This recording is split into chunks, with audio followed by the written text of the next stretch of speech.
Gideon Klein, a very young boy, he was 22 or 23, composed in this ghetto. And the Pavel Haas composed there. How it's possible? Maybe because that they suffered so much, because suffering is needed to create. Michelangelo was suffering as well. And when you read the biographies of the greatest men, through suffering they created. So this is the other point of this terrible, tragic, undescribable situation. But were the events and the performances organized by the Germans? By this Freizeitgestaltung.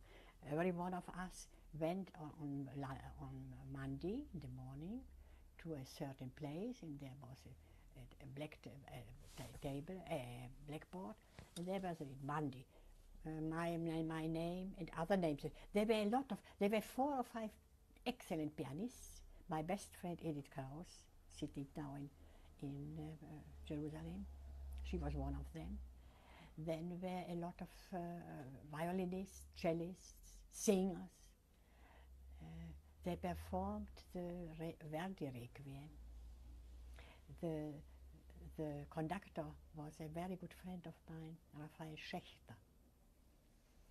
The Viktor Ullmann, the composer of this opera, we were friendly. I wouldn't say that we were good friends, but we know one another already from Prague. And he came very often to visit me, and he wrote 7 sonatas, and the last one he dedicated to me. I played the 3rd one with the variations. Very often I played it in the radio. When did he write the last sonata for you? Before the war, all the sonatas, not in the ghetto. So did you meet him in Terezin? I met him in Prague before and in Terezin. He organized concerts of modern music, and I played as well in this concert. In this concert I played. What kind of music? In this time, the Bartok. Nowadays it's not modern. And Yves Ravel and Debussy and the Reger. This was not modern, but in this time it was modern. I played Schönberg as well. Could you choose what you wanted to play? Yeah, of course.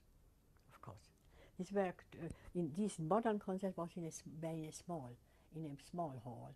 The other concerts were in a town hall, which was a nice little hall for, let us say, 150 people. And in the first time there was an upright piano, only an upright piano, and then afterwards came a big piano afterwards. Who supplied the piano? Really? Who supplied the piano and the they instruments? sent it from Prague.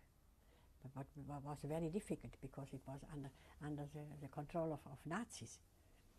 But during the night, I believe it. The first 2 years, there were no music. People played by heart. I played all by heart. I hadn't got music. There were no notes. No notes, written notes. nothing. The first piano was on the roof of his Dachboden, attic of one of these big houses, and they found an old piano, and they without feet, so they put this piano on a table and they played without pedal, without feet and with pedal. But afterwards we got this piano. Every one of us, each of us, got half an hour to practice. There was a little room with another piano, and I got the time between 9:30 and 10